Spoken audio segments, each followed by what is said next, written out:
बच्चों क्या हाल है आप लोगों के। आई होप आप लोग बहुत बढ़िया होंगे। देहरादून मिलिट्री एकेडमी में सोहेल खान आपका फिर से बहुत बहुत स्वागत करता हूँ। आई होप आपका दिन काफी बढ़िया जा रहा होगा।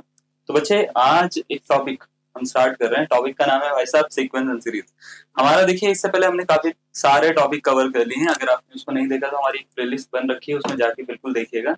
सीक्वेंस एंड सीरीज बहुत ही अच्छा टॉपिक है। मतलब ये टॉपिक ऐसा टॉपिक है जिसको अगर आप पढ़ते हो ना तो ये सिर्फ आपका मतलब एक ये वाले टॉपिक में इसके फॉर्मूले काम नहीं आते, इसके फॉर्मूले हर जगह पे काम आते हैं। अब आप जैसे मान लेते हैं स्टैटिस्टिक्स पढ़ोगे तो उसमें भी आपको इसके फॉर्मूले देखने को मिलेंगे। आप अगर लॉगरिथम पढ़ेंगे तो लॉगरिथम में भी आपको इसके फॉर्मूले देखने को मिलेंगे।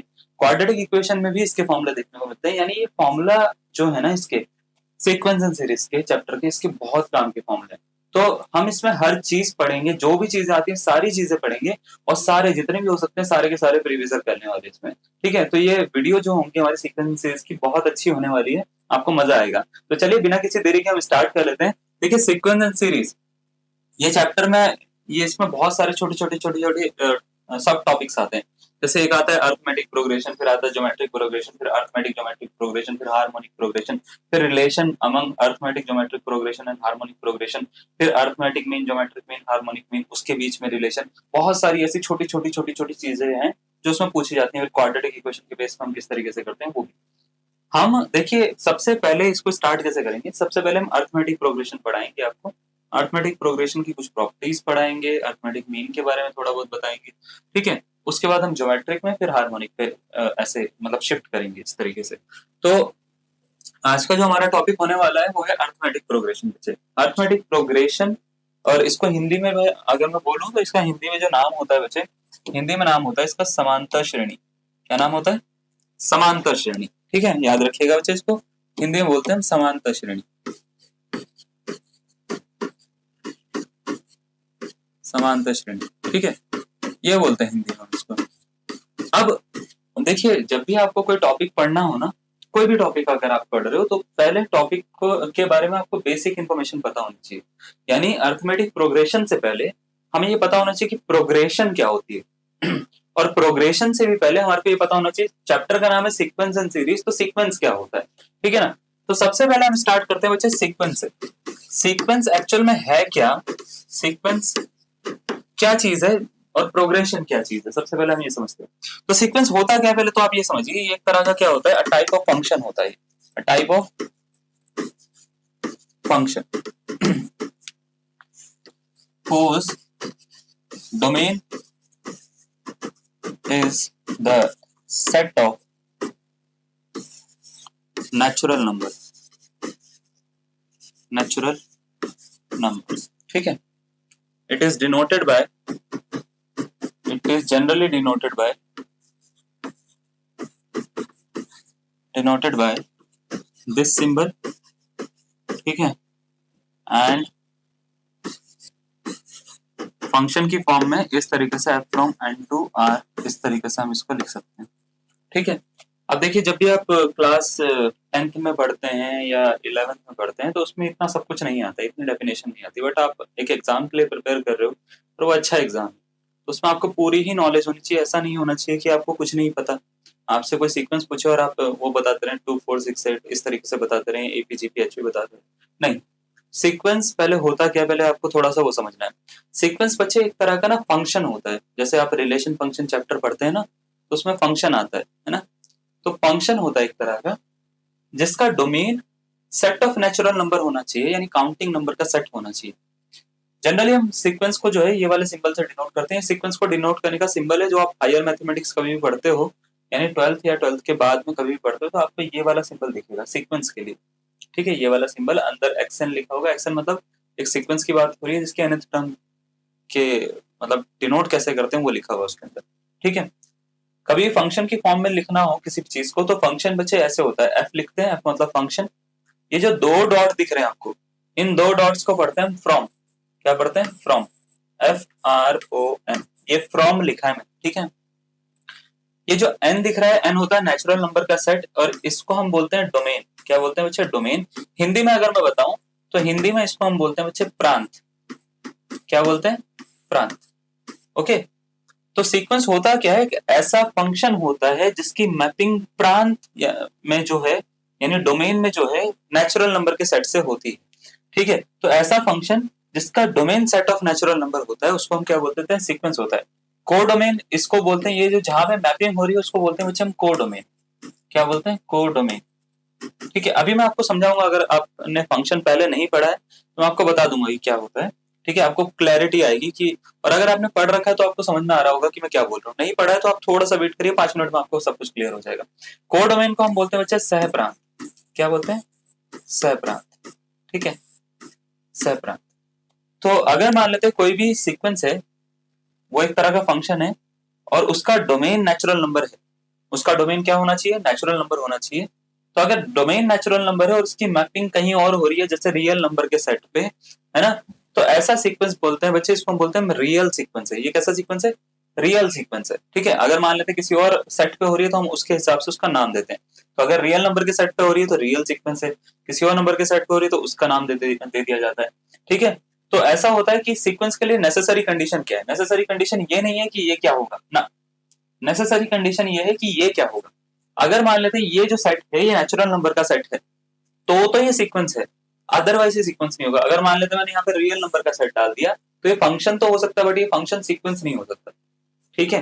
ये फंक्शन हो सकता है बट ये फंक्शन सीक्वेंस नहीं होगा। तो फंक्शन और सीक्वेंस में डिफरेंस क्या है, फंक्शन जो है एक वाइडर पोर्शन है, सीक्वेंस क्या है, इसका एक छोटा सा केस है। फंक्शन एडवांस केस है, सीक्वेंस इसका छोटा सा पार्ट है।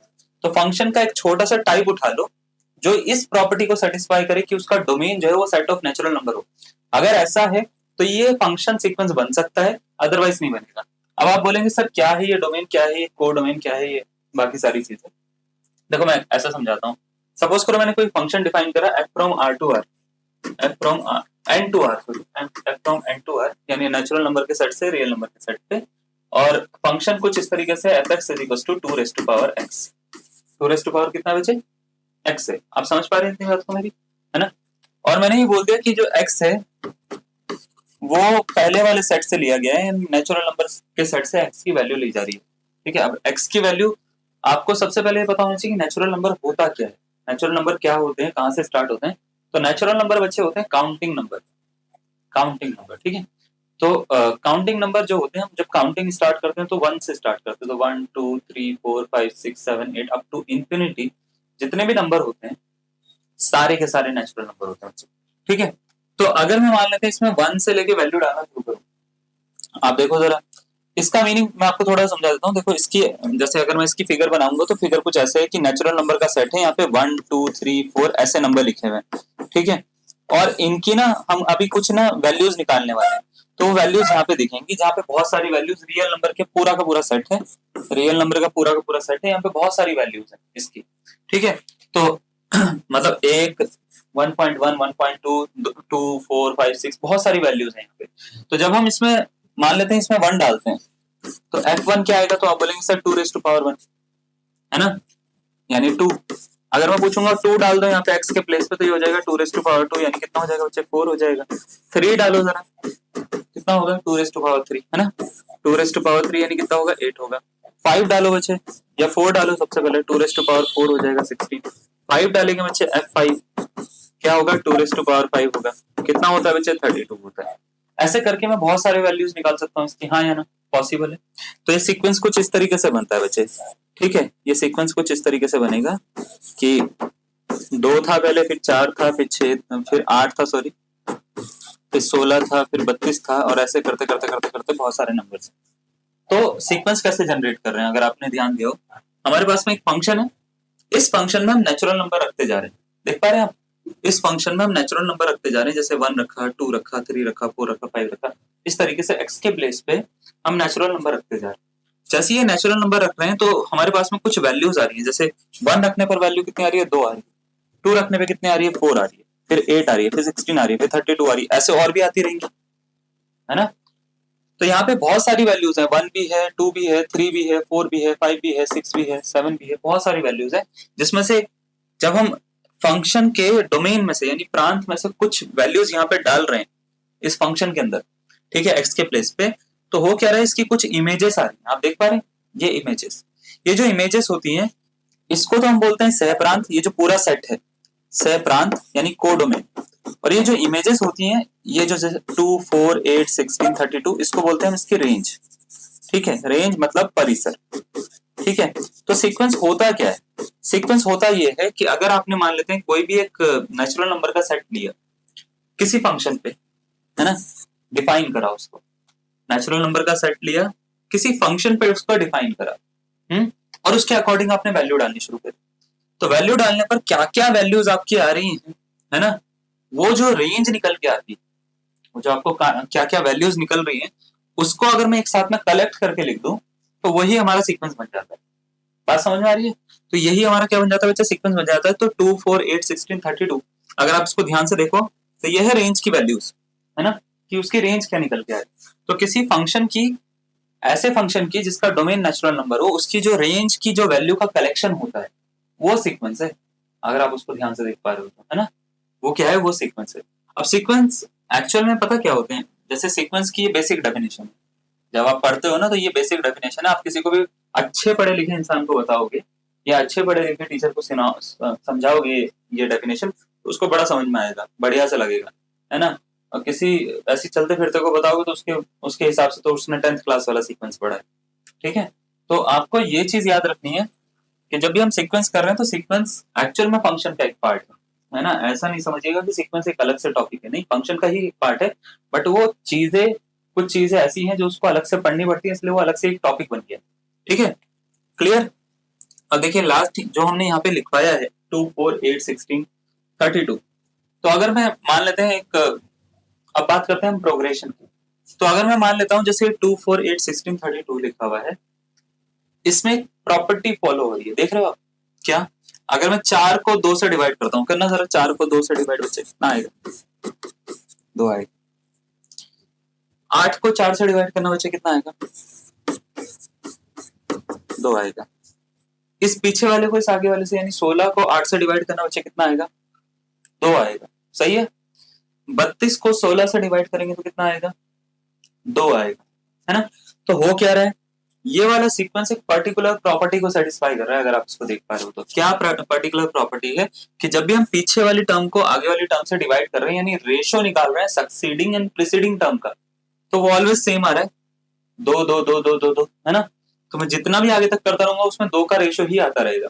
तो कहने का मतलब ये है कि ये सीक्वेंस एक पर्टिकुलर प्रॉपर्टी को सेटिस्फाई कर रहा है। ऐसे बहुत सारे सीक्वेंस बनाए जा सकते हैं जो कि एक पर्टिकुलर प्रॉपर्टी को सेटिस्फाई करते हैं। यहाँ पे प्रॉपर्टी क्या है, यहाँ पे पर्टिकुलर प्रॉपर्टी जो है वो ये है कि रेशियो सेम आ रहा है। जैसे 4 को 2 से डिवाइड करा तो 2 आ रहा है, 8 को 4 से डिवाइड करा तो 2 आ रहा है, 16 को 8 से डिवाइड करा तो 2 आ रहा है, 32 को 16 से डिवाइड करा तो 2 आ रहा है। तो रेशियो सेम आ रहा है। अगर मान लेते हैं मैंने एक सीक्वेंस ऐसे बनाया 3, 9, 27, 81 और ऐसे करते करते बना दिया। तो अब मैं अगर बोलता हूं आपको यहाँ पे 9 को 3 से डिवाइड करो, तो आप बोलेंगे सर 9 को 3 से डिवाइड करा तो 3 आ रहा है। 27 को 9 से डिवाइड करो तो आप बोलेंगे सर 3 ही आ रहा है। 81 को 27 से डिवाइड करो तो आप बोलेंगे सर 3 ही आ रहा है। तो यहाँ पे प्रॉपर्टी सेटिस्फाई हो रही है, सेम ही। अगर आप देख पा रहे हो, रेशो सेम आ रहा था, 2-2 का रेशो था, रेशो सेम आ रहा है, 3-3 का रेशो, कितने कितने का? 3-3 का रेशो, है ना। तो 3-3 का रेशो है। तो ऐसा जो सीक्वेंस होता है जो एक पर्टिकुलर प्रॉपर्टी को सेटिस्फाई करता है, ये नहीं कह रहा हूं कि सेम नंबर आएगा, ना ना ना, इस वाले सीक्वेंस में अलग नंबर आ रहा है, इस वाले सीक्वेंस में अलग नंबर आ रहा है, लेकिन प्रॉपर्टी सेम है, रेशो रेशो सेम है। इस सीक्वेंस का जो रेशो है वो 3-3-3-3-3-3 का, यानी हर बार सेम रेशो है। इस सीक्वेंस का जो रेशो है वो 2-2-2-2-2-2 का रेशो है, यानी हर बार रेशो सेम है। तो रेशो अगर सेम है तो इस प्रकार के सीक्वेंस को जो एक पर्टिकुलर प्रॉपर्टी को सेटिस्फाई करते हैं, मैं दोबारा से बोल रहा हूं, ऐसे सीक्वेंस जो एक पर्टिकुलर प्रॉपर्टी को सेटिस्फाई करते हैं उनको बोलते हैं बच्चे हम क्या? प्रोग्रेशन। ठीक है, क्या बोलते हैं? प्रोग्रेशन बोलते हैं। तो प्रोग्रेशन और सीक्वेंस में क्या डिफरेंस है? सीक्वेंस एक तरह का फंक्शन का टाइप, यानी फंक्शन का एक छोटा रूप, जिसका सेट क्या होता है या डोमेन क्या होता है? Domain is the set of natural number. ठीक है, उसका ही एक छोटा रूप, कुछ पर्टिकुलर प्रॉपर्टी को सेटिस्फाई करने वाले सीक्वेंस प्रोग्रेशन होते हैं। यानी सीक्वेंस देखो, सबसे पहले आता है फंक्शन, फंक्शन का छोटा रूप सीक्वेंस, सीक्वेंस का भी छोटा रूप, यानी उसमें से भी थोड़ा सा छोटा पार्ट निकाल दिया, प्रोग्रेशन। ठीक है, प्रोग्रेशन क्या होती है? ऐसे सीक्वेंस जो एक पर्टिकुलर प्रॉपर्टी को क्या करते हैं बच्चे? सेटिस्फाई करते हैं। बात समझ में आ गई? तो प्रोग्रेशन जो होते हैं बच्चे, है ना, अलग अलग तरह की हो सकती है। जैसे यहाँ पे रेशो सेम आ रहा था तो कहीं और कुछ और आ सकता है, कहीं और कुछ और आ सकता है, अलग अलग तरह की होती है। तो बहुत सारी इनफाइनाइट तरह की प्रोग्रेशन बन सकती है, लेकिन इसमें कुछ 3 या 4 प्रोग्रेशन ऐसी होती हैं जो लगभग हमको पढ़ाई जाती है या हमारे कोर्स में आती है, जिसमें 3 प्रोग्रेशन है, arithmetic progression, geometric progression, harmonic progression. तो आज हम जो पढ़ेंगे, अब हम पढ़ेंगे अर्थमेटिक प्रोग्रेशन। इसका आप स्क्रीनशॉट ले लेना पीछे करके, ठीक है ना। हम पढ़ेंगे अर्थमेटिक प्रोग्रेशन। इससे पहले आपको ये समझ में आ जाना चाहिए कि प्रोग्रेशन क्या होती है। समझ में आ गया ना। अर्थमेटिक प्रोग्रेशन एक तरह का सीक्वेंस ही हो गया, एक तरह का। बात समझ में आ गया, जो कुछ ना कुछ पर्टिकुलर प्रॉपर्टी को सेटिस्फाई करा होगा, क्योंकि प्रोग्रेशन क्या करती है, कोई ना कोई प्रॉपर्टी को सेटिस्फाई करती है ना। तो अर्थमेटिक प्रोग्रेशन क्या होती है, जरा इसको ध्यान से सुनिएगा। इसको शॉर्ट में हम बोलते हैं एपी, हिंदी में हम बोलते हैं इसको समांतर श्रेणी, ठीक है। सपोज करो मैं एक सीक्वेंस लिख रहा हूं यहाँ पे, तो सीक्वेंस ऐसा है 2 4 6 8 10 डॉट डॉट डॉट डॉट 20 20 तक, है ना। 2 4 6 8 10 अप टू 20 तक मैंने ऐसे सीक्वेंस लिखा कोई, और ये एक अर्थमेटिक प्रोग्रेशन है। मैं पहले से ही बता रहा हूँ, ये एक एपी है। अब ये एपी कैसे बनता है, एपी में क्या प्रॉपर्टी ऐसी है जो फॉलो होती है, देखो जरा। अगर मैं क्या करूं, 4 में से इस 2 को माइनस कर दूं, यानी सक्सीडिंग टर्म और प्रीसीडिंग टर्म का डिफरेंस निकाल दूं, आगे वाली टर्म पीछे वाली टर्म दोनों का डिफरेंस निकालो। जैसे 4 में से 2 को माइनस करेंगे, व्हाट इज 4 माइनस 2, 2 है ना। तो 2 है, बहुत अच्छी मैथमेटिक्स है तुम्हारी, है ना, बढ़िया, है ना। ओके, 6 में से 4 को माइनस कर दो, कितना आएगा 2। 8 में से 6 को माइनस करो 2, इसको 2। तो अगर मैं ध्यान से देखूं यहाँ पे, तो हो क्या रहा है कि जब भी हम सक्सीडिंग और प्रीसीडिंग टर्म को बार बार माइनस कर रहे हैं, माइनस कर रहे हैं, माइनस कर रहे हैं, तो ऑलवेज डिफरेंस सेम आ रहा है, ठीक है। ये जो डिफरेंस सेम आ रहा है, अगर कभी भी कोई भी ऐसा सीक्वेंस मिले आपको या प्रोग्रेशन मिले जिसमें हम सक्सीडिंग टर्म और प्रीसीडिंग टर्म को माइनस करके सेम डिफरेंस आ जाए, ऐसी प्रोग्रेशन को हम बोलते हैं अर्थमेटिक प्रोग्रेशन, यानी समांतर श्रेणी। तो समांतर श्रेणी है क्या एक्चुअली? समांतर श्रेणी या अर्थमेटिक प्रोग्रेशन ऐसी प्रोग्रेशन है जिसमें हम सक्सीडिंग टर्म और प्रीसीडिंग टर्म, यानी आगे और पीछे वाली टर्म का जब हम डिफरेंस निकालते हैं तो वो ऑलवेज सेम आता है, कभी भी चेंज नहीं होता। 2 2 2 2 2 2 सब जगह पे 2 ही आएगा। आप देख लो, ये 2 का टेबल है, तो 2 2 का ही डिफरेंस होगा यहाँ पे। 2 का टेबल ही तो लिखा, 2 2 4 2 3 6 2 4 8 2 5 10 ऐसे करके, है ना, 20 तक लिखा है, तो डिफरेंस सेम ही होगा। तो डिफरेंस सेम होगा, तो ऐसी प्रोग्रेशन क्या होगी, अर्थमेटिक प्रोग्रेशन। अब सपोज करो मैंने आपसे एक क्वेश्चन पूछा, एक मान लेते हैं 4 7 10 13, ठीक है, 16, क्या ये एपी है या नहीं। तो आपको ये एपी है या नहीं पहले ये चेक करने के लिए अपने दिमाग में कर लेना, इतना कोई टफ काम नहीं है, ठीक है। करना क्या है, 4 में से 1 को माइनस करना, 3 आएगा, 7 में 4 को माइनस करना, 3 आएगा, 7 में 10 में से 7 को माइनस करना, 3 आएगा, 13 में से 10 को करो 3, 16 में से 13 को करो 3, 3 3 आ रहा है। अगर 3 3 आ रहा है तो ये एपी बिल्कुल है, ठीक है। नहीं आता तो ये एपी नहीं होगा। अब जैसे एक और क्वेश्चन पूछता हूं मैं आपसे, ठीक है, एक और उसके बाद में 5 9 13 17 और 22, ठीक है, ऐसे करके मैंने एक मान लेते हैं सीक्वेंस बनाया। क्या ये एपी है या नहीं, है ना, देख कर बताना होता है आपको। देखो, आप इतने छोटे बच्चे नहीं हो कि आप ऐसे कर करके देखोगे, देख कर बताना है आपको, ठीक है। अभी आपको पता लगेगा, मैं अच्छा क्वेश्चन भी दूंगा इसमें, तो आपको देख के बताना है कैसे करना है। ये फर्स्ट लेक्चर है हमारा। तो देखो, 5 में से 1 गया 4, ये गया 4, ये गया 4, ये गया कितना 4, ये गया कितना 5, ये 5 आ गया। तो अब अगर कभी भी ऐसा हो जाता है कि कोई भी एक भी टर्म का अगर डिफरेंस गलत आ रहा है, यानी यहाँ पे 4 आ रहा था, वहां पे 5 आ गया, तो ये कुछ भी होगा, लेकिन ये एपी तो बिल्कुल नहीं है, ठीक है, एपी नहीं।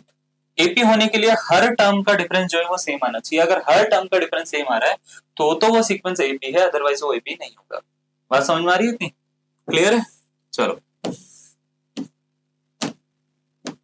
एक मिनट इसको, अब इसमें जरा एक दो चीजों को ध्यान से देखो।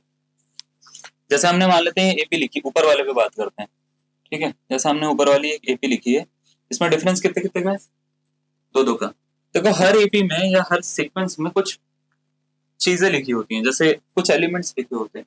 जैसे ये फर्स्ट एलिमेंट दिख रहा है आपको 2, है ना, फिर 4, फिर 6, फिर 8, ये 4th नंबर पे 8 लिखा हुआ है, नंबर पे क्या लिखा हुआ है, 10 लिखा हुआ है। ये जो एलिमेंट्स होते हैं इनको बोलते हैं टर्म्स। तो ये फर्स्ट टर्म, सेकंड टर्म है ये बच्चे, थर्ड ये है, फोर्थ ये है। तो अगर मैं आपसे पूछूंगा कि फर्स्ट टर्म कौन सी है, याद रखिएगा फर्स्ट टर्म यहाँ पे 2 है। फर्स्ट टर्म क्या है, टू है। हिंदी में इसको बोलते हैं पद। क्या बोलते हैं? पद।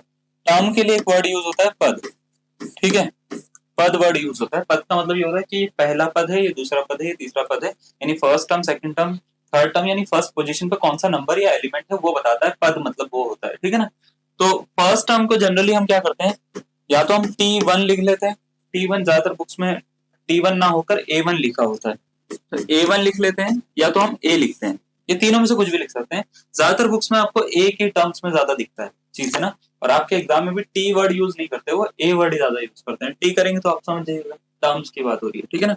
सेकेंड टर्म को या तो हम T2 लिख सकते हैं, या तो A2 लिख सकते हैं, और इसको एक और लिखने का तरीका होता है, वो होता है A+D, ठीक है, बात समझ में आ रही।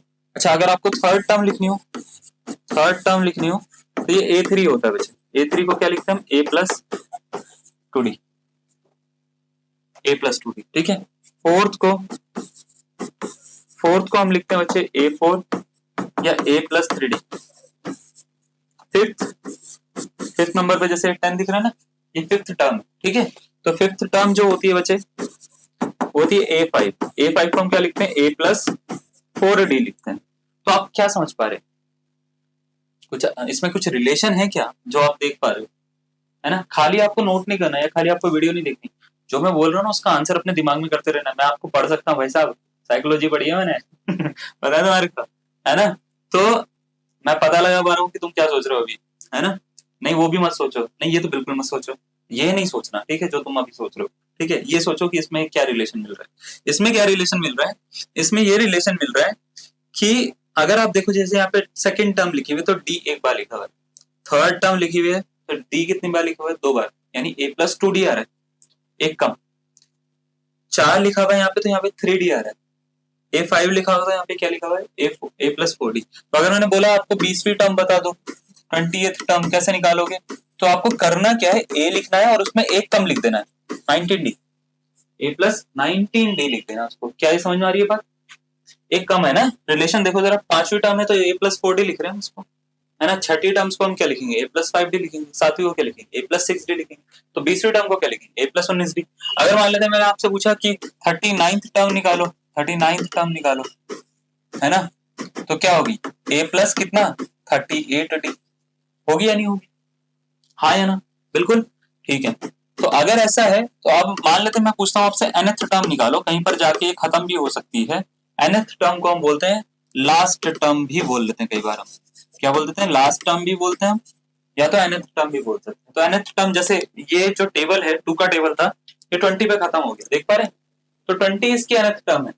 क्या है? nth टर्म, और इसको an से डिनोट करा जाता है, यानी लास्ट नंबर ये है इसका, ठीक है। इसको डिनोट करा जाता है an से, तो an से डिनोट करा जाता है, और इसका फॉर्मूला होता है बच्चे A+n-1 into D, A+n-1 into D, ठीक है। आपको ये दिख रहा है A+n-1 इंटू डी क्यों लिखा मैंने? जो भी यहाँ पे नंबर ऑफ टर्म्स होगी उससे एक कम होगा। यहाँ पे जैसे यहाँ पे 5 लिखा हो तो यहाँ पे 4 होगा, यानी 5 माइनस 1। यहाँ पे 39 लिखा हो तो 39 माइनस 1 38। तो अगर an लिखा हुआ तो A+n-1 इंटू डी, है ना। तो n-1 का केस समझ में आ रहा है आपको? एक कम इसका होता है, तो ये रिलेशन के बेसिस पे हम ये लिख सकते हैं कि ये भी एक कम होगा। कहीं पे जाके एक खत्म होगी तो एक कम होगा, ठीक है ना। तो ये जो फॉर्मूला लिखवाया है ना, ये होता है एपी का फर्स्ट फॉर्मूला। जब हम अरिथमेटिक प्रोग्रेशन पढ़ते हैं तो सबसे पहला फॉर्मूला यही होता है an का। an इज इक्वल टू होता है A+n-1 इंटू डी। अब यहाँ पे एक दो चीजें बताते हैं आपको थोड़ा सा क्लैरिटी अच्छे से आनी शुरू हो जाएगी, ठीक है ना। जैसे यहाँ पे आपको 4 टर्म्स दिखेंगी, पहले वाले फॉर्मूले में सिर्फ 4 टर्म्स होती हैं। an होता है, a होता है, n होता है और d होता है। an होता है बच्चे यहाँ पे लास्ट टर्म, है ना, लास्ट टर्म होता है। a होता है बच्चे आपका फर्स्ट टर्म, यानी पहला पद क्या है यहाँ पे, जैसे वहां पे 2 है, देख पा रहे हैं ना, ठीक है। यहाँ पे लास्ट टर्म क्या है? 20 है, देख पा रहे हो, देखो 20 लिखा हुआ है, ठीक है। n होता है यहाँ पे number of terms, number of terms यानी उसमें कितनी टर्म्स है। जैसे वो 2 का टेबल लिखा हुआ है, अगर आप इसको ध्यान से देखो तो 2 का टेबल में 20 कब तक आता है? 20 तक लिखा हुआ है ना टोटल, वो देखो 2 से लेके 20 तक लिखा हुआ है पूरा। तो 2 का टेबल में 20 कब आता है? तो आप बोलेंगे 2 1 2 2 2 4 2 3 6, ऐसे करते करते जाएंगे तो 2 10 20 होता है। इसका मतलब यहाँ से यहाँ तक 10 नंबर लिखे हैं मैंने, आप उसको काउंट करोगे टोटल 10 है, वो 2 का टेबल आता है आपको, आप काउंट करो, 2 एकम 2, 2 तीन 4, 2 6, 2 चौक 8, 2 5 10, 2 6 12 ऐसे करके काउंट करोगे, टोटल 10 टर्म्स। तो ये जो 10 नंबर्स लिखे हुए हैं यहाँ पे या एलिमेंट लिखे हुए हैं उसको बोलते हैं नंबर ऑफ टर्म्स। तो नंबर ऑफ टर्म्स क्या है कि वो यहाँ से लेके यहाँ तक कितने यूज हो रखे हैं ये आपको बताना है, ठीक है। लास्ट आता है डी, इस फॉर्मूले में लास्ट है डी। डी वही है जिसके बारे में हमने स्टार्टिंग में बात करी थी, कॉमन डिफरेंस। कॉमन डिफरेंस यानी कोई एपी एपी कब बनती है, जब उसका डी सेम हो, डिफरेंस सेम हो। तो डी को हम बोलते हैं बच्चे कॉमन डिफरेंस। क्या बोलते हैं? कॉमन डिफरेंस, ठीक है। और इसको हम इस वाले फॉर्मूले से लिखते हैं, A N minus A N minus one, ये वैल्यू होती है बच्चे डी की। एन पे एक कंडीशन होती है, कंडीशन क्या होती है? N should be greater than और इक्वल टू 2, ठीक है। तो ये कंडीशन होती है जो ये सेटिस्फाई करता है। तो डी इज इक्वल टू होता है बच्चे A N minus one. Meaning क्या है? जो भी टर्म होगी उससे एक पीछे वाली उसमें से माइनस करोगे तो डी निकलेगा। तो जो भी टर्म होगी उससे एक पीछे वाली माइनस करोगे, मतलब ये टर्म है तो इससे पीछे वाली माइनस करोगे तो डी निकल जाएगा। 6 में से 4 माइनस करो, डी निकल जाएगा, ठीक है। तो ये मतलब होता है कि आप कोई भी टर्म में से उसके पीछे वाली यानी एक पीछे वाली माइनस कर दो। एक पीछे वाली बोली है उसने, ऐसा नहीं कि पीछे वाली तो ये वाली कर दी, एक पीछे वाली माइनस कर दो तो डी निकल जाएगा, ये मतलब होता है। एन की वैल्यू 2 हो सकती है, 2 से बड़ी हो सकती है, तो यहाँ पे 2 रख सकते हो आप, या 2 से बड़ा कोई नंबर रख सकते हो, दोनों जगह 2 से छोटा नहीं रखना, ठीक है। क्लियर है? और नंबर नेचुरल नंबर होगा 1 2 3 4 5 6, ऐसे जैसे नेचुरल नंबर होते हैं ना, वहां पे 2 से स्टार्ट होगा, 2 3 4 5 6 7 8 9 10 इस तरीके से, ठीक है। 1 नहीं आएगा, 1 एक्सेप्शन है, बाकी सब आ जाएंगे। क्लियर? 2 और उसके ऊपर वाले। कोई डाउट है यहाँ तक? आपको समझ में आया कि मैं क्या बताया हूँ अभी, क्या क्या चीजें बताई? क्लियर है? पहले देखो मैं आपको बहुत ही बेसिक से क्वेश्चन करवाऊंगा, आपको आज की क्लास में ज्यादा मतलब कुछ ऐसा टफ तो नहीं मिलेगा, लेकिन कोशिश ये करेंगे फिर भी आपको जाते जाते, थोड़ा सा लेक्चर बड़ा होगा आज का, जाते जाते कुछ जो है वो अच्छे क्वेश्चन दूंगा मैं आपको, ठीक है ना।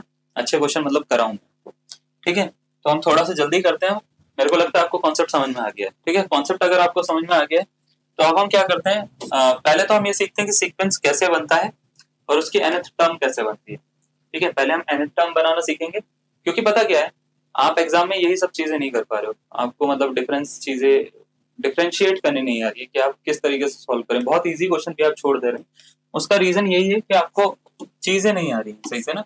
तो हम पहले थोड़ी सी बेसिक टॉप की बात करेंगे, उसको थोड़ा सुधारेंगे, उसके बाद में जो है हम आपको, मैंने आपके लिए क्वेश्चन रख रखे हैं, देखो ऐसी बात नहीं है।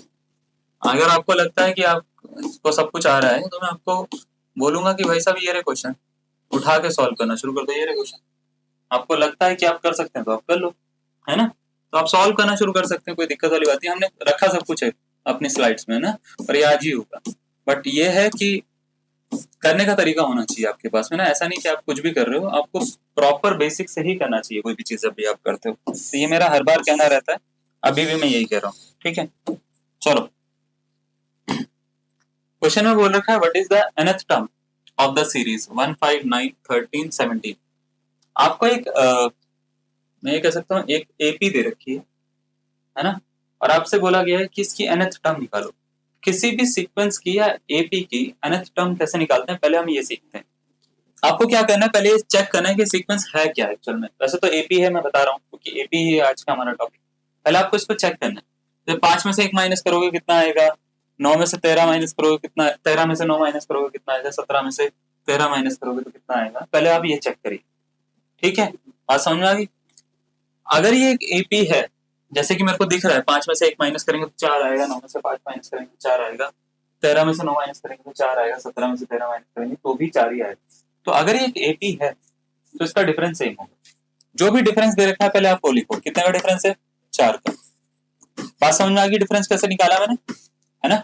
उसके बाद आपको क्या करना है, nth टर्म निकालने के लिए आपको पहली टर्म पता लगानी है। पहली टर्म क्या है, यहाँ पे क्या दिख रहा है बच्चे, पहले नंबर पे क्या दिख रहा है, 1 दिख रहा है ना। तो 1 ए की वैल्यू। अब nth टर्म का फॉर्मूला जो होता है बच्चे वही होता है an is to a plus n minus one into D. ये फॉर्मूला हम यूज करेंगे, आंसर आ जाएगा बस। तो an is equal to A 1 plus n minus one into D. D कितना है, 4। 4 को अंदर मल्टीप्लाई कर दो, 1 प्लस 4n माइनस 4, तो 4n माइनस कितना हो जाएगा बच्चे, 3। आंसर आ गया। कौन सा ऑप्शन, ऑप्शन नंबर सी इसका करेक्ट आंसर। पहला तरीका ये है इसको करने का, है ना। दूसरा तरीका ये है कि पहली टर्म निकालनी है तो यहाँ पे बच्चे n की जगह पे 1 डाल दो, 4 इंटू 1 माइनस 3 1 आएगा। देखो ये आंसर, ठीक है, तो उससे भी आप पता लगा सकते हो जिसपे ऑप्शन सेटिस्फाई कर रहे हैं वो इसका करेक्ट आंसर होगा। ठीक है, चलिए इसको नेक्स्ट क्वेश्चन पे आ जाते हैं। ठीक है, मैं खाली बस ये बताना चाह रहा हूँ कि आप किस तरीके से अप्रोच करें क्वेश्चन को ना।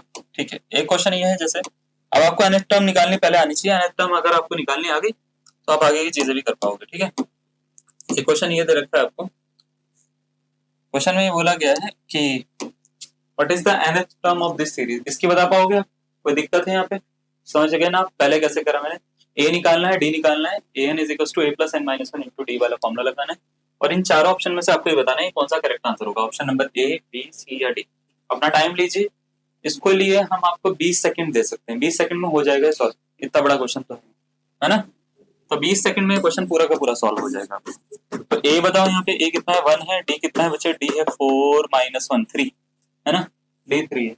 मुझे पता है ए एन का फॉर्मूला क्या होता है बच्चे, जल्दी से बताओ ए एन का फॉर्मूला क्या होता है, A plus N minus one into D, हाँ या ना, पक्का, चलो अच्छी बात है। तो A N is equal to A 1 plus N minus one into 4 3 sorry 3 को अंदर मल्टीप्लाई कर दो 1 प्लस 3 एन माइनस 3 हो जाएगा बच्चे, तो 3n माइनस 3 मतलब 1 माइनस 3 कितना होता है बच्चा 2, तो 3n माइनस 2 हो गया खत्म।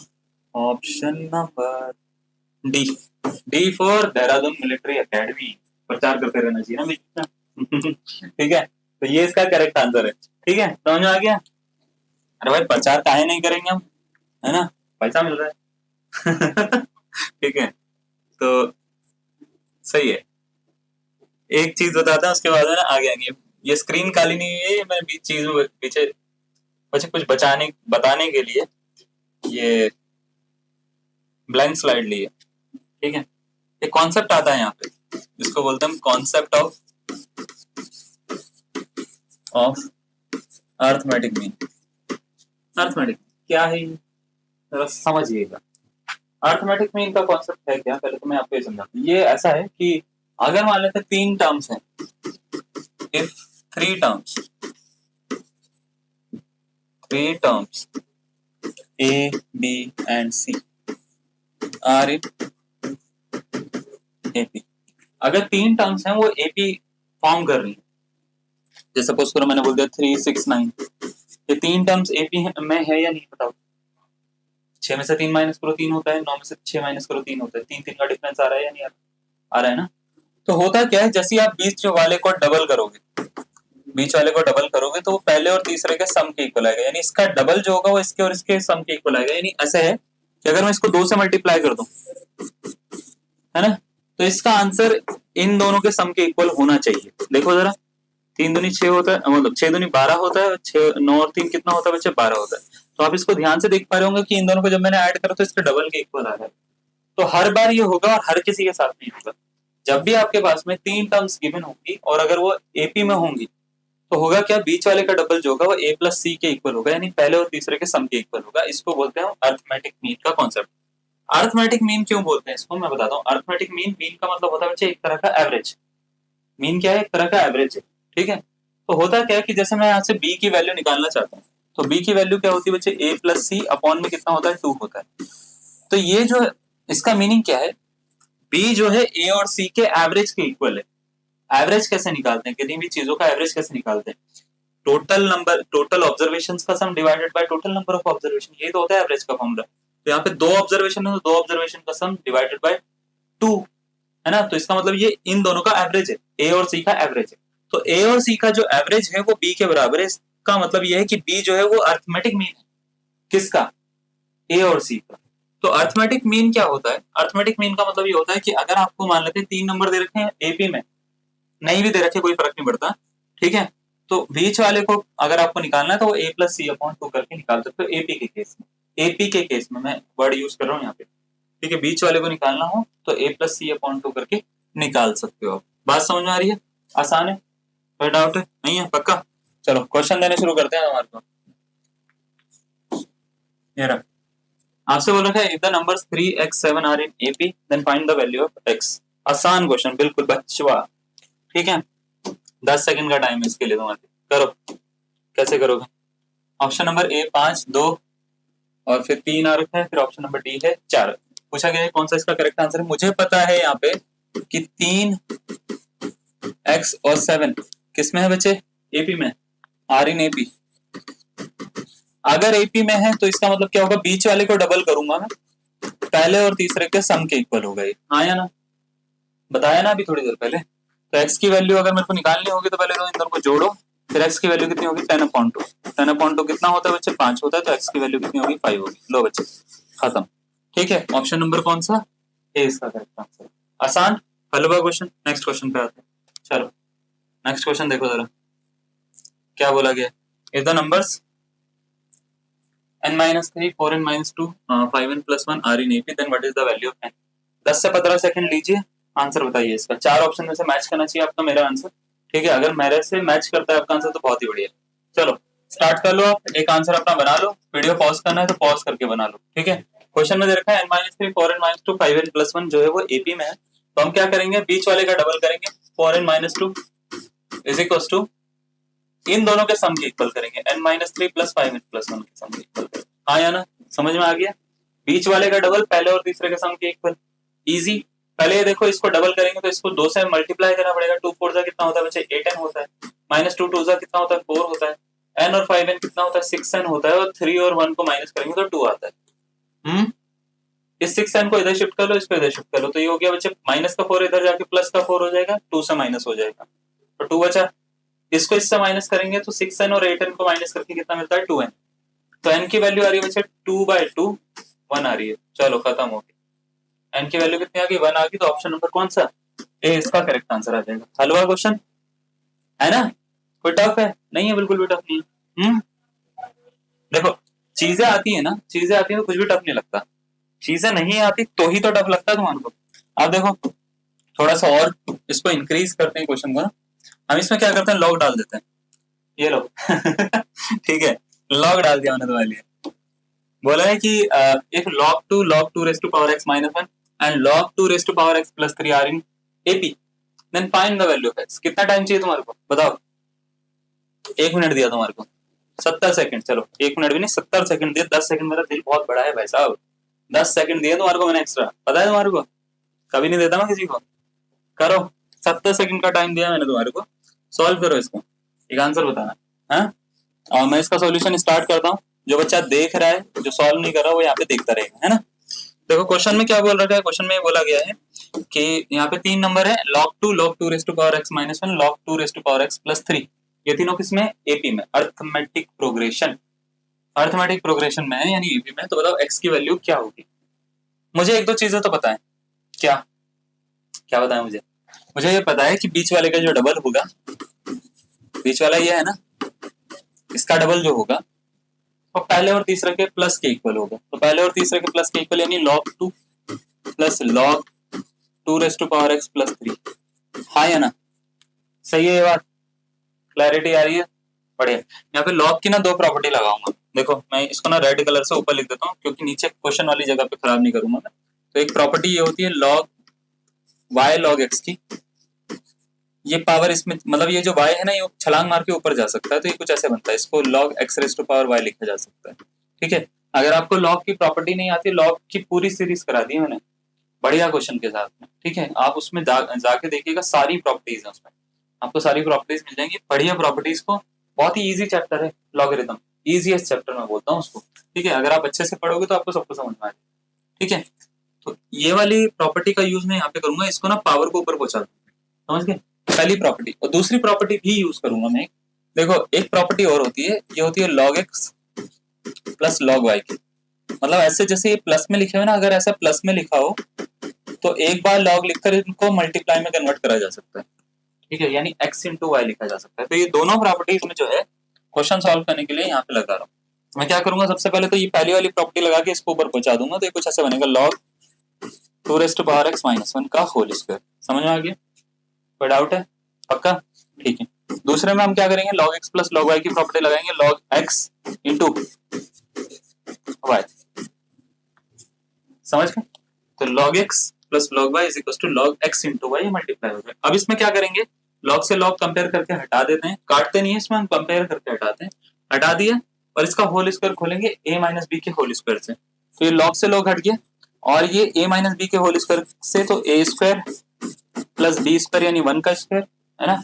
-2ab, तो 2 इंटू 2 इंटू 1, ठीक है, इज इक्वल टू 2 इंटू इसकी 2 की ना अंदर मल्टीप्लाई कर दो, 2 इंटू 2 और 2 3 होता है बच्चे 6, समझ गए। अच्छा, अब हम क्या करते हैं, इसको थोड़ा सॉल्व करते हैं, इसको इधर लेकर आ जाते हैं, ठीक है। तो ये हो गया 2 का whole square plus 1 minus 2 into 2 ये वाला प्लस वाला इधर आया तो ये भी माइनस हो गया 2 इंटू 2 और प्लस 6 इधर आया तो -6 हो गया, इज इक्वल टू 0, समझे। हाँ, अच्छा, अब देखो ये बन रहा है 2 का होल स्क्वायर और प्लस 1 -6 तो माइनस का 5 होता है, ये माइनस माइनस 4 इंटू 2 बन रहा है, देखो 2 और 2 4 हो जाते हैं, ठीक है। तो -5 इज इक्वल टू 0। ध्यान से देखो ये क्वाड्रेटिक इक्वेशन है, अगर आपको नहीं दिख रहा मैं आपको ऐसा समझाता हूँ, मान लेते हैं जो है ना इस नंबर को पूरा का पूरा z कंसीडर कर लो, 2 पर z कंसीडर करो, तो ये इक्वेशन कुछ इस तरीके से है, z square -4z -5 is equal to 0, quadratic equation दिख रही है आपको, दिख गया ना। तो एक क्वाड्रेटिक इक्वेशन है, अगर आप इस क्वाड्रेटिक इक्वेशन को सॉल्व कर दोगे आपका आंसर खत्म, बस, है ना। तो क्वाड्रेटिक इक्वेशन सॉल्व करनी कोई बड़ी बात थोड़ी ना, तो z स्क्वायर -4z है, इसको ऐसे लिखो -5z प्लस z, ठीक है, इसको दो पार्ट में ब्रेक कर लो स्प्लिटिंग ऑफ मिडिल टर्म से, -5 इज इक्वल टू 0, ठीक है। अब इसमें से क्या कॉमन आ रहा है, इसमें से क्या कॉमन आ रहा है, कॉमन देखो, तो देखो पहले दो में से क्या कॉमन आ रहा है, तो आप बोलेंगे z कॉमन आ रहा है तो z -5, दूसरे दो में से क्या कॉमन आ रहा है, तो +1 कॉमन आ रहा है तो z -5 इज इक्वल टू 0, ठीक है। तो z +1 और z -5 इज इक्वल टू 0 ऐसा बन रहा है बच्चे, ठीक है। तो यहाँ से z की दो वैल्यू आ रही है, तो आ रही है -1 और प्लस का 5, -1 को कर लो नेगलेक्ट, क्योंकि ये तो चाहिए नहीं आंसर में, लॉग नेगेटिव वैल्यू पे काम करेगा, है ना। -1 को कर लो नेगलेक्ट, अब प्लस वैल्यू को देख लेते हैं, तो z is equal to +5, z की जगह पे जो नंबर था वो वापस रखो, नंबर क्या है 2 की वैल्यू 5 है, तो मैं दोनों साइड का लॉग लूंगा और लॉग लेके एक प्रॉपर्टी लगाऊंगा, दोनों बताता हूँ मैं, देखो पहले दोनों साइड का लॉग लूंगा तो कुछ ऐसे बनेगा, लॉग बेस 2 ले रहा हूँ मैं, ठीक है, बेस 2 ठीक है, is equal to log base 5 ऐसे बनेगा। एक प्रॉपर्टी होती है लॉग की, जरा इधर ध्यान से सुनिएगा, प्रॉपर्टी ये होती है कि कभी भी अगर आपके पास में ऐसे दे रखा है लॉग बेस ए और रेस टू पावर x, तो इसका आंसर x होता है, इसका आंसर कितना होता है, x होता है। ये दोनों अगर सेम है ना तो ये हट जाता है, बस ये ऊपर वाला पावर बच जाती है, सिंपल था, ठीक है। तो अगर मैं ध्यान से देखूं ये दोनों सेम करे हैं मैंने, मतलब ये था पहले से, इसी के जैसा लॉग डाल दिया बेस 2 में ताकि ये हट जाए और x निकल जाए, तो इसको हटाने के लिए मैंने क्या करा, इन दोनों को सेम थे।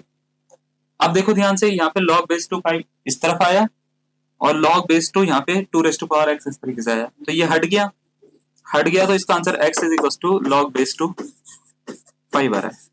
तो ऑप्शन नंबर अगर हम इसको ध्यान से देखें तो ऑप्शन नंबर कौन सा इसका करेक्ट आंसर है बच्चे, सी इसका करेक्ट आंसर।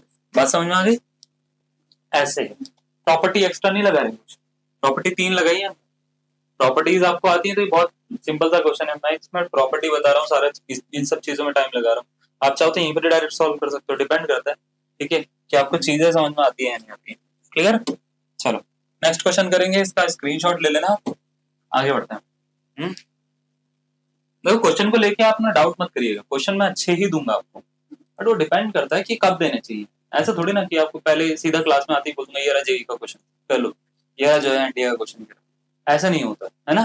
तो आपको करना क्या होता है, आपको जो चीजें आपको नहीं आ रही वही तो पढ़ने के लिए बैठ रखे हो तुम क्लास में, वरना तुम्हारे को सब कुछ आता है, तुम यहाँ पे थोड़ी ना टाइम पास कर रहे हो, सही है ना। तुम बहुत है खड़क वासला में इस समय, तो ये एक्सेप्ट करना चाहिए आपको, मैं हर बार बोलता हूँ कि बहुत सारी चीजें अभी नहीं आती है ना। चलो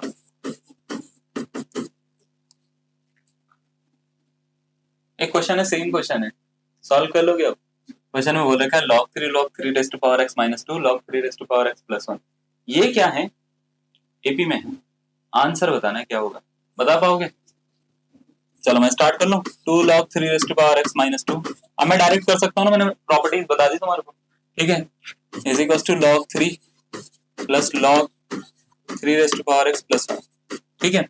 इसमें पावर वाली प्रॉपर्टी लगाएंगे, 3 raise to power x minus 2 का होल स्क्वायर बन जाएगा लॉग में, ठीक है, is equal to log 3 into 3 raise to power x plus 4 बन जाएगा, सही है ना, सही है, ओके। अब इसका देखो, इसको दोनों को सॉल्व करेंगे तो 3 रेस्ट पावर x का whole square a square plus b square minus 2ab, ठीक है, प्लस b स्क्वायर यानी 2 का square 4 minus 2ab, 2 into 2 into 3 raised power x, ठीक है, तो ये 4 हो गया, 4 into 3 raised power x is equal to 3 into 3 raised power x and 3 4 होता है 12। इन दोनों को उठा के इधर लेकर आ जाएंगे, ऐड कर देंगे, जो ऐड हो रहा है ऐड कर देंगे, जो सब्ट्रैक्ट हो रहा है सब्ट्रैक्ट कर देंगे। 3 रेस्ट पावर x का होल स्क्वायर, 12 और 4 को माइनस करेंगे 8 बचेगा, हाँ 8 4 12 होते हैं ना और इन दोनों को माइनस करेंगे तो माइनस का 7 3 रेस्ट पावर x होगा इज इक्वल टू 0 होगा। समझ गए? अब ये क्वाड्रेटिक इक्वेशन, इसको z कंसीडर कर लो, let z is equal to 3 raised power x, ठीक है। जैसे आपने इसको z कंसीडर करा तो कुछ ऐसा हो जाएगा, z का स्क्वायर माइनस 7 इंटू z यानी 7z minus 8 is equal to 0, z square minus 7z minus 8 is equal to 0। तो आप जरा इसको ध्यान से देखो, ये ऐसे लिख सकते हैं हम, z स्क्वायर क्वाड्रेटिक इक्वेशन है, minus 8z plus z minus 8 is equal to 0। तो z कॉमन ले लो, z माइनस 8 प्लस 1 कॉमन ले लो, z minus 8 is equal to 0। तो z की दो वैल्यू आएंगी, देखो बच्चे, एक माइनस का 1 एक प्लस का 8 है ना, ऐसे z is equal to minus का 1 आएगा और प्लस का 8 आएगा, लेना कौन सा वाला है, 8 है ना। तो z इज इक्वल टू 8 आ गया, तो 3 raised to power x is equal to 8 आ रहा है, दोनों तरफ log बेस 3 ले लो। कैसे लिया, वही पुराना वाला क्वेश्चन, ठीक है, ताकि ये हट जाए, x आ जाए, तो x इज इक्वल टू कितना आ गया, log बेस 3 8 आ गया। लो भाई साहब, हलवा, हाँ बहुत इजी है यार, ऐसा कोई टफ नहीं है, चीजें सीखो ना, सब कुछ इजी है ना। चलो इसको सॉल्व कर लिया आपने, इसका स्क्रीनशॉट लो बच्चे जल्दी से, और पीछे करके मेरे को पीछे करके ले लेना आप स्क्रीनशॉट, ठीक है ना। हम आगे आते हैं नेक्स्ट क्वेश्चन पे। क्वेश्चन बोल रखा है कि देखो इसको कैसे सॉल्व करेंगे, इफ log बेस lx है ना, log बेस mx, log बेस nx आर इन ap, ये सब किस में, ap में, then what is the value of n square, n square की वैल्यू क्या होगी। 4 ऑप्शन आपको दे रखे हैं, अभी करवा देता हूं, मैं होमवर्क नहीं दे रहा हूं उसको, ठीक है ना, अभी समझिए इसको। 4 ऑप्शन आपको दे रखे हैं, mn log base el, okay, ln log base lm, mn log base mn, ये आपको दे रखा है, और इनमें से कोई नहीं आपसे ये पूछा गया है कौन सा इसका करेक्ट आंसर होगा, option number A B C या डी। तो भाई साहब मुझे ये बताइए, और बहनों, बहनों तो नहीं बोलेंगे है ना, छोटी छोटी गुड़ियाओं, ये बताइए हमारे को है ना कि बच्ची इसमें कौन सी प्रॉपर्टी लगे, कौन सी प्रॉपर्टी लगे, हाँ एपी वाली, और कौन सी लगेगी यार, इतना क्यों टेंशन ले रहे हो, ठीक है। तो सॉल्यूशन देखो, बीच वाले का डबल, कहाँ गया, ये रहा, बीच वाले का डबल करो, बीच वाले का डबल करो यानी 2 log बेस एम एक्स, किसके इक्वल, पहले और तीसरे के सम के इक्वल, तो पहला ये है और तीसरा ये। अच्छा इसमें एक दिक्कत है, आप इसमें प्लस वाली प्रॉपर्टी नहीं लगा सकते, वो कौन सी वाली थी, log x plus log y वाली ना, हाँ ये log x इंटू y होता है ना, ये प्रॉपर्टी यहाँ पे काम नहीं करेगी, इसका एक रीजन है, किसी को पता है रीजन क्या होता है इसका, ये प्रॉपर्टी यहाँ पे लगेगी नहीं, मैं बता रहा हूँ आपको, ऐसे नहीं कि आपने प्लस देखा और लगा दिया, ना ना ना ना ना, पॉसिबल नहीं। इसमें क्या होता है, बेस सेम होना चाहिए, अगर बेस डिफरेंट है, मतलब इसका भी a है तो इसका भी a होना चाहिए, इसका l लिखा हुआ तो यहाँ पे भी l लिखा होना चाहिए, इसका p लिखा हुआ तो यहाँ पे p लिखा होना चाहिए, इसमें जो भी लिखा हुआ वो यहाँ पे लिखा होना चाहिए, लिखा होगा तो ही आप ऊपर वाले को मल्टीप्लाई करोगे, अदरवाइज नहीं कर सकते, प्रॉपर्टी काम नहीं करेगी, फेल हो गई। तो वो प्रॉपर्टी काम क्यों नहीं करेगी, यहाँ पे बेस l है, यहाँ पे बेस n है, बेसेस आर डिफरेंट, तो प्रॉपर्टी आप नहीं लगाओगे, लगा के निकालोगे इनमें से कोई ना कोई आंसर निकाल के बैठ जाओगे तुम, जो कि गलत हो, ठीक है। पहली चीज इसको बात को ना मतलब अपने दिमाग में रखना कि हम इस तरीके से प्रॉपर्टी नहीं लगा सकते। दूसरी चीज है, सर ये वाली प्रॉपर्टी नहीं लगा सकते, फिर क्या करें, तो एक तरीका और है इसको करने का, इसमें और भी तो प्रॉपर्टीज होती है ना लॉग की, खाली यही थोड़ी ना होती है, तो आप क्या कर सकते हैं, लॉग की कुछ और प्रॉपर्टीज होती है, इनको लिखो आप, तो लॉग बेस ए बी जो होता है, पहले तो आप ये वाली लिखेंगे, लॉग बी अपॉन लॉग ए होता है इसकी वैल्यू, तो अगर कभी भी ऐसे लिखा हुआ है तो इसको मैं 2 पार्ट में ब्रेक कर सकता हूँ, ऊपर वाला पार्ट ऐसे आ जाएगा, नीचे वाला पार्ट ऐसे आ जाएगा, मतलब जो बेस वाला पार्ट होगा उसके साथ में लॉग आएगा, वो नीचे आएगा, और जो फंक्शनल वैल्यू वाला होगा वो ऊपर आएगा। पहली चीज समझ में आई, उसके बाद में अगर आपको कभी भी ऐसा दे रखा हो लॉग बेस ए बी, तो मैं इसको 1/log बेस बी ए भी लिख सकता हूँ, यानी बेस वैल्यू फंक्शनल वैल्यू को भी आपस में मैं चेंज कर सकता हूँ अगर मेरा मन करे। समझ में आ गई? दो प्रॉपर्टीज मैंने बताई। अब मैं पहली प्रॉपर्टी को यूज करूंगा यहाँ पे सबसे पहले। तो पहली प्रॉपर्टी देखो जरा क्या है, उसमें मैं यहाँ पे ना मार्कर चेंज करता हूँ ना, तो 2 इंटू इसको मैं log x upon log m लिख सकता हूँ क्या? ये पहली प्रॉपर्टी के अकॉर्डिंग देखना जरा, ये बेस ए के प्लेस पे दिख रहा है, बी के प्लेस पे दिख रहा है फंक्शनल वैल्यू पे, है ना? और इसको भी ऐसे ही करो, इसको log x upon log l लिखा जा सकता है, इसको log x upon log n लिखा जा सकता है। सारे के सारे log x कॉमन आके कट हो सकते हैं, तो कितने टाइम्स कट होंगे? 1 टाइम, सारे के सारे कट हो जाएंगे। तो कुछ ऐसे मिल रहा है 2 into 1/log m is equals to 1/log l plus 1/log n मिल रहा है ना? क्रॉस मल्टीप्लाई करनी आती है हमारे को, कर ले। चलो तो इसको इधर आपस में मल्टीप्लाई करके इन दोनों की आपस में हो जाएगी, तो ये log l plus log n upon में log l into log n, और ये आ रहा है 2 इंटू 1/log m, ऐसे आ रहा है। देखो इसमें आप प्रॉपर्टी लगा सकता हूँ, इसका बेस सेम, इसका बेस नेचुरल लॉग है, मतलब जब भी लॉग के नीचे बेस नहीं लिखा होता हम उसका बेस नेचुरल लॉग का कंसिडर करते हैं, यानी ई बेस होता है उस केस में। तो अगर ऐसा है तो ये दोनों मल्टीप्लाई हो सकते हैं, एल और एन, ठीक है। और इसको उधर शिफ्ट कर लेता हूँ, यहाँ से मैं एन उठा लेता हूँ। एन क्यों उठा रहा हूँ, एल क्यों नहीं उठा रहा हूँ? एन उठाने का मतलब ये है क्योंकि मेरे को एन स्क्वायर की वैल्यू निकालनी, ठीक है। तो मैं सिर्फ एन उठाता हूँ यहाँ से, तो मैं ऐसे उठाऊंगा 2 log n, ये वाला इधर आ जाएगा, इसको उधर पहुंचाएंगे log m, और इन दोनों की मल्टीप्लाई कर देंगे log n और l, या l और n, ठीक है, कुछ भी लिख दो, क्या फर्क पड़ता है, log l और n, ठीक है, अपॉन में log l। बात समझ में आ गई? हाँ या ना? ठीक है, टोटल अपॉन में ही log l, ठीक है। इसमें क्या करूंगा ना मैं, इसमें ध्यान से देखो, इसमें क्या करूंगा, पहली प्रॉपर्टी दोबारा से लगाऊंगा, दूसरी प्रॉपर्टी को यूज ही नहीं कर रहा, छोड़ो, जरूरत नहीं उसकी। पहली प्रॉपर्टी में दोबारा से लगाऊंगा। पहली प्रॉपर्टी देखो, ऐसे को ऐसा लिखा जा सकता है, तो log m upon log l को मैं ऐसे लिख सकता हूँ, कैसे, 2 log n is equal to log base l m into log l n। हाँ या ना? पॉसिबल है या नहीं? पॉसिबल है, सही है। अब देखो एक प्रॉपर्टी लास्ट लगानी है मेरे को, मेरा आंसर खत्म हो गया, ठीक है। दिखाता हूँ मैं आपको कौन सी प्रॉपर्टी। प्रॉपर्टी ये होती है कि x y log x जो होता है, y log x जो होता है वो log x raise to power y के इक्वल होता है। सबसे बढ़िया प्रॉपर्टी है, इससे क्या होगा, ये पावर में ऊपर चले जाएगा तो log n स्क्वायर हो जाएगा, और ये भी पावर में ऊपर जा सकता है, तो ये हो जाएगा log l n की power log base l m हो जाएगा। हाँ या ना? होगा, log से log गया तो n square is equal to हो गया L N whole raise to power log base l m हो गया। कौन सा ऑप्शन दिख रहा है? ऑप्शन नंबर हमारे को दिख रहा है बी फॉर बनारस, है ना? बहुत बढ़िया, समझ में आ गया आपको? कोई डाउट है ना? बहुत सारे बच्चे पता कहाँ अटकेंगे, यहाँ पे अटकेंगे। अगर आप पहली बार कर रहे हो इसको, या खुद से कर रहे हो और आपको अटकना होगा तो आप यहाँ पे अटकोगे, इसके बाद आपको समझ में नहीं आएगा क्या करें, ठीक है। कुछ बच्चे तो यहाँ पे नहीं अटकेंगे, वैसे बहुत सारे बच्चे यहाँ तक कर लेते हैं, लेकिन यहाँ पे अटक जाते हैं, जो हमारे को पता है। तो अगर आप यहाँ पे अटके हो तो आप बहुत सारे बच्चों में से एक हो, और अगर आप नहीं अटके हो, आपने सही आंसर निकाला है, तो आप बहुत सारे बच्चों में से एक नहीं भी हो, आप अच्छा करते हैं, ठीक है, अच्छी बात है। चलो समझ में आ गया?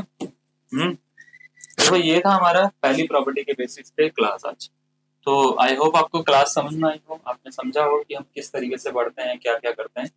कल हम क्या करेंगे, और थोड़ी सी प्रॉपर्टीज कराएंगे, लॉगरिथम की बहुत सारी प्रॉपर्टीज है भाई साहब, और इसमें सीक्वेंस एंड सीरीज की बहुत सारी प्रॉपर्टीज हैं। हम यहाँ से स्टार्ट करेंगे कल, ये दिख रहा है, ये आज की लास्ट स्लाइड है हमारी, कल की पहली स्लाइड होगी, ठीक है। तो यहाँ से स्टार्ट करेंगे, और इसमें ना बहुत सारी प्रॉपर्टीज हैं, एपी जीपी की बहुत ज्यादा प्रॉपर्टीज, एपी की बात करें तो एपी की बहुत सारी। तो कल इन सबको हम कोशिश करेंगे सारी की सारी प्रॉपर्टीज को लें, एपीआई भी प्रॉपर तरीके से हमने स्टार्ट नहीं करा, हमने सम का फॉर्मूला नहीं बताया, हमने बहुत सारी चीजें नहीं बताई यहाँ पे। तो आज हमको सीक्वेंस बताना था, आपको ये बताना था कि सीक्वेंस को हम किस तरीके से करते हैं, प्रोग्रेशन क्या होती है, इस तरह के क्वेश्चन आते हैं तो कैसे अप्रोच करते हैं, अरिथमेटिक मीन का कॉन्सेप्ट क्या है। तो इतना हमने आज का बताया है, और आज इतनी सारी चीजें आई होप आपको अच्छे से समझ में आई। समझ में अगर आपको अच्छे से आती है तो आप कमेंट जरूर करा करिए मेरी वीडियो के नीचे, मेरे को बड़ा खुशी मिलती है भाई साहब। मेरी कोई तारीफ करता है ना, मैं तारीफ को से ना मैं बड़ा खुश हो जाता हूँ। ठीक है, अगर आपको बहुत अच्छा लगा है तो आप बिल्कुल कमेंट करके जरूर बताइए सोहेल सर मजा आ रहा है ना। कम मजा आ रहा है तो आप बोलना सोहेल सर थोड़ा सा कम मजा आ रहा है, लेकिन मजा तो आ रहा है, ठीक है ना। तो मजा अगर आपको आ रहा है तो आप जरूर कमेंट करके हमारे को बताइएगा। चलिए आज के लिए इतना ही करते हैं, धन्यवाद, थैंक यू।